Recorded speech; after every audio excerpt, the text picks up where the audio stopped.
guys, welcome back to my channel. This is Kim with Creative Crafticality, and today I am showing you this really fun spring-loaded bento box, and I designed this for the Loaded Envelopes Galore Facebook group, but you are more than welcome to follow along. I'm going to show you how to make the box. I'm also going to show you how to make a simple journal to go in the box, but it is a fun way to send some happy mail or do a swap, which is what we're doing in the Loaded Envelopes Galore group.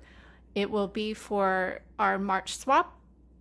So if you'd like to see how to make one of these, and for all of you who are from the Loaded Envelopes Galore Facebook group, welcome, and I hope that you will decide to participate in this swap.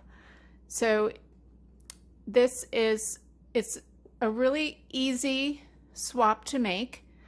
It's basically just a series of boxes. This is an 8x8 box, and it's about 2 inches tall. I used the paper pad from Michael's called Iris Lane, but you can use any paper pad that you would like that is, of course, a spring theme. So let's go ahead and I'll show you what I did with this and what I made on the inside, and then I will go into the tutorial. So I just have it tied up with some lace. On the top here, I layered some 3 different pieces of the scrapbook paper from the pad, and then with accents of this mint green cardstock. The base of this is made with the mint green cardstock and the scrapbook paper. It's like 3 layers to make it nice and sturdy. And then I made some flowers with a metal die that I had, a flower die, and just embellished there. Open it up, and it is like a bento box. So if you've ever been to a Chinese or an Asian restaurant where they have bento boxes, it is basically little sections in a box, and these all come out, and you can fill them with different items like store-bought items, or you can make embellishments, anything like that, any kind of embellishment or cards. I made these little ruffles, and I'll just go through them all here with you, and be sure to check out in the Facebook group the swap requirements. There you'll be required to make a certain amount of different kinds of embellishments, a couple note cards, a couple tags, and things like that, so that all those details will be in there. This will just be the tutorial on how to make the box itself and the journal, and then everything else will be up to you how involved you want to be. You can add handmade as well as store-bought items into the swap. So on this side, I made some little ruffles that I sewed and folded with the ribbon there, and then I also have a couple tags that I put some lace trim and some ribbon, and then I made 2 cards with the paper collection. There's this one that folds up horizontally, and then here I also made envelopes for them, and they are underneath actually because they were a little bit wide for this box, so I just stuck them under there with the journal. But those are the cards, and then I just stuck some of the extra cut aparts from the collection. Here's an extra flower, and then I also plan on adding a couple things that are store-bought when I send out my swap. All right, and then in this little one, I made some little shaker heart embellishments. I made a couple little altered heart embellishments there. And then I made some flowers. These are just flowers that I die cut with a metal die.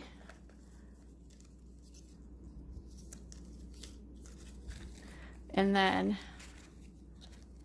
I made a couple mason jar embellishments and altered a couple tags. And then there's a couple, 3 of the little cut aparts that just fit into that box.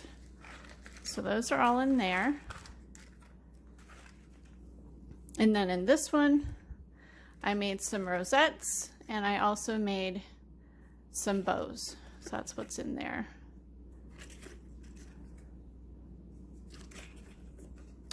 And then in the bottom is the journal, as well as the 2 envelopes that go with the cards.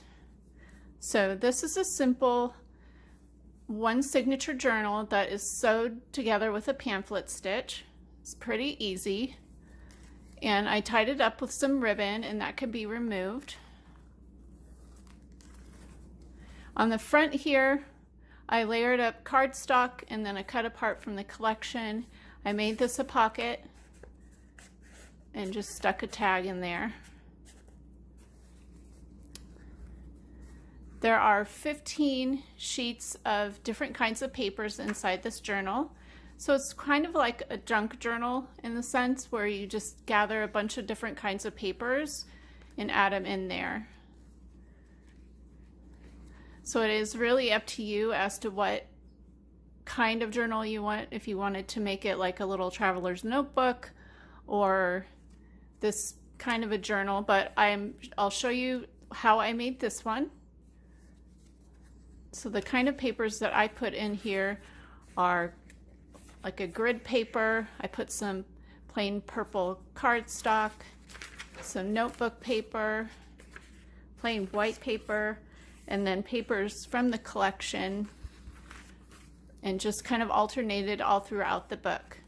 So stick along with me and we will learn how to make this fun bento box and this cute little journal. So starting with your 12 by 12 cardstock, you're going to score on each side at 2 inches and go all the way around. And then you're going to cut one of those on each side, one of the little slits up to the intersection. And I like to cut a little wedge out of the side, as you can see there. Go ahead and fold all of your pieces in. If you want to use a bone folder, you can. And then you're just going to take your glue, put some glue on the flaps and line them up on the sides. And just fold each of the corners in to make your box. Pretty simple. Now, if you're not using 110-pound cardstock on this one, you will want to layer up. So that is what I'm doing. I'm going to put a layer of my green in on the center. So I just measured slightly smaller than the inside of the box, which ends up being 8 by 8. And I'm just going to glue this on the inside.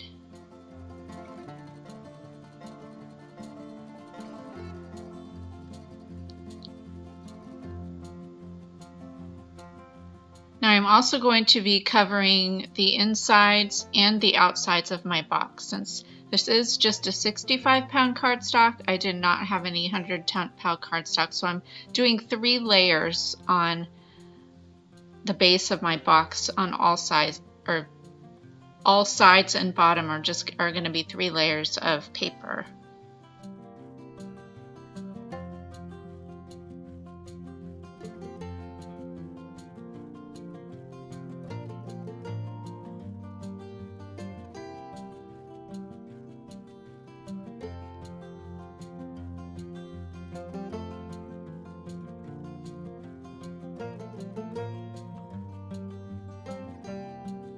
With my inside done, now I'm going to cover the outside pieces with some of my printed scrapbook paper.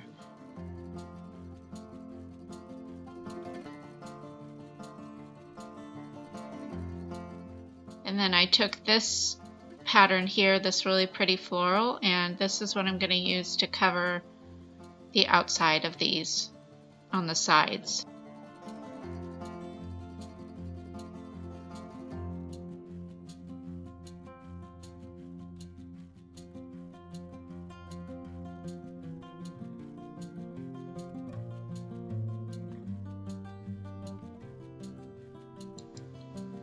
Now we'll be working on the smaller boxes that go inside the bento box. So you need to cut a sheet that is 10 inches by 6.5 and score it 1 inch on all 4 sides. Our next piece is 5 3/8 by 5 3/8 and you will score that 1 inch on all 4 sides as well. The last piece is 6.5 inches by 5 3/8 inches and you will score that 1 inch on all 4 sides.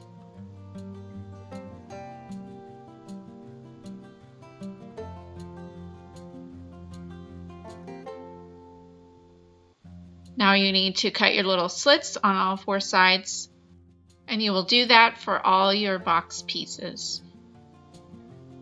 And just go ahead and fold everything in and glue at all 4 corners for all the boxes.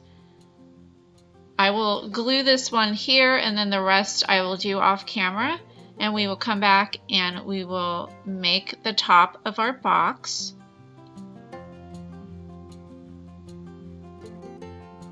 Now for the lid, take your 12 by 12 piece of paper and score it at 1 7/8 on all 4 sides. Now cut your slits on all 4 corners.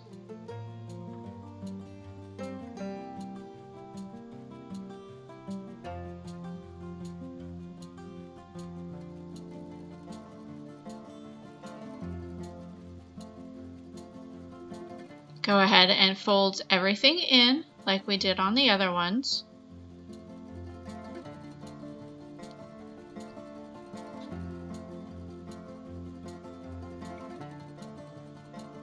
And glue your tabs together and lining them up at the top of each intersection there. With this and the box inserts, I lined everything with cardstock and scrapbook paper to make it nice and sturdy, and I will show you all that at the end with the reveal.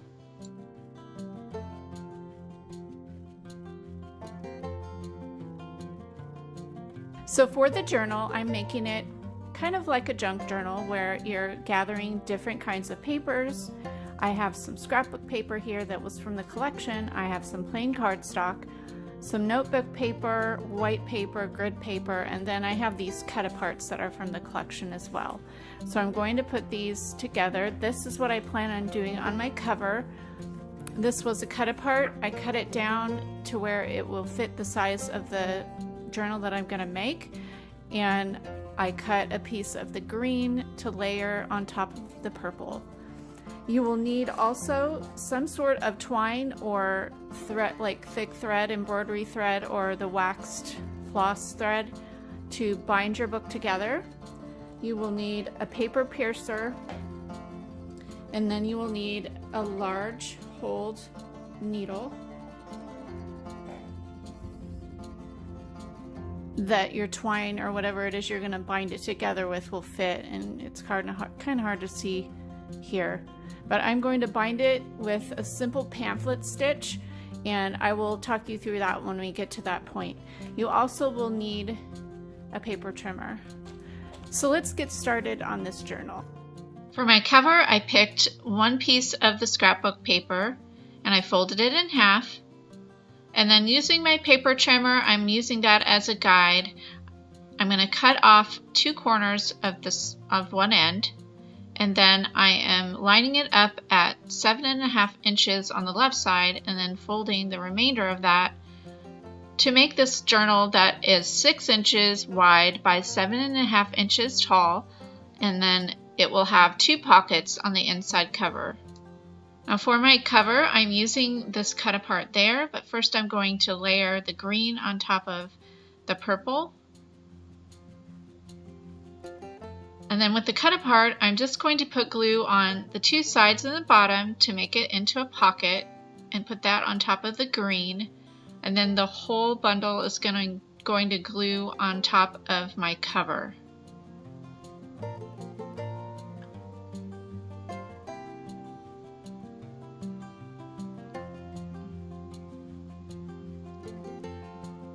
Now on to the inside pages. First, I'm going to take and fold everything in half.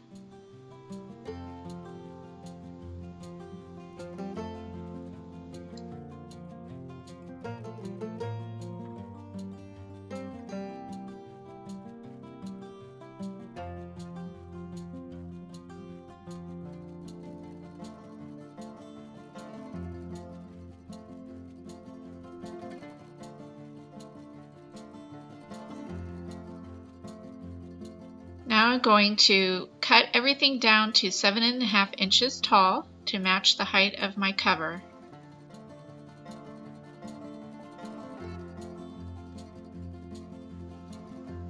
Now we're just going to start layering our pieces together. I started with the cover piece, and then I'm alternating between all the different pages. There are 15 different sheets of paper inside this cover. The order of the papers is totally up to you. You can use more scrapbook paper, more lined paper, whatever you want to do. I like this idea of just leaving blank sheets, and then whoever receives this journal will be able to add in pockets, add in ephemera, whatever, to make it their own. Now I'm just taking all of them and folding them up and lining them up with the cover, and I'm going to trim off the right side to make it even with the cover. So you just kind of have to do this slowly, pulling pieces off because it is thick with 15 sheets of paper folded in half.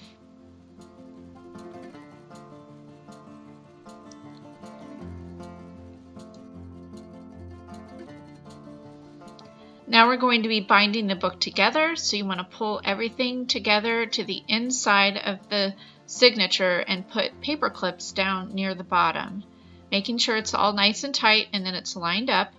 You're going to take your paper piercer and pierce right in the middle, and then you go about 1 inch from each end and do a second and third hole. For the twine, you want to measure 3 times the height of your book.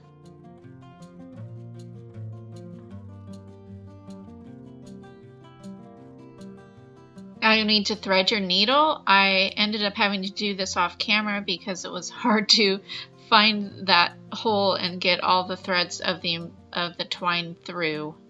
So just pardon this. There we go. Now taking your needle, you're going to stick it through the center hole, pull it through, leaving about the width of the book amount of thread on the left side there.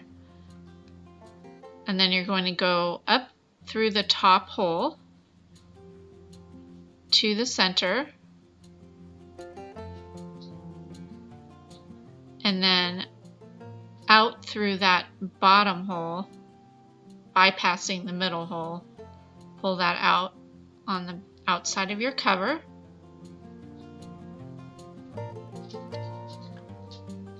And then you're going to go back through the center hole to the inside.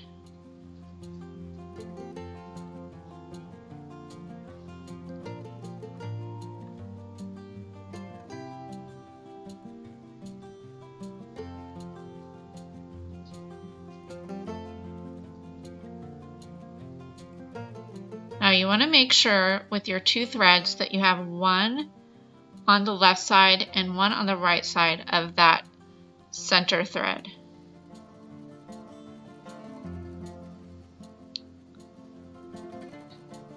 Because now you just want to make sure everything is tight, and then go ahead and tie a double knot across the top of that middle thread.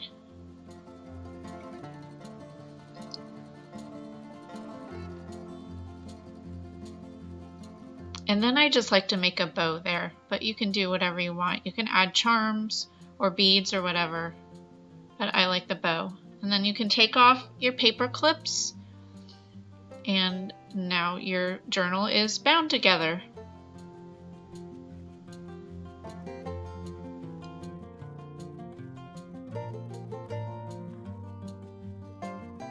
Now I'm just going to take some ribbon that I had in my stash, this purple ribbon, and I'm going to double wrap it and then tie a bow just so there's a nice little tie on this.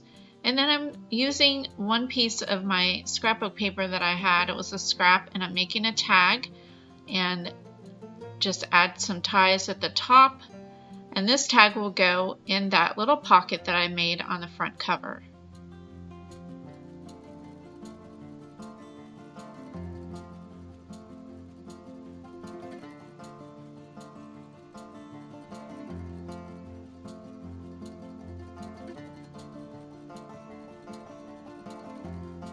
Kind of have to make adjustments if you need.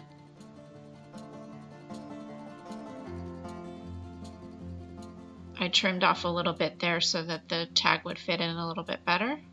So like that. So that is the journal. So here's how it turned out, guys. I really love it. I hope you did too. If you want to check out this swap over on Loaded Envelopes Galore, go ahead and do that.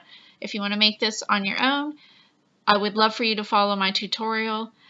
So I hope you liked this video. Give me a thumbs up if you did. Leave me a comment and subscribe, and I'll see you again next time. This is Kim with Creative Crafticality. Bye. God bless.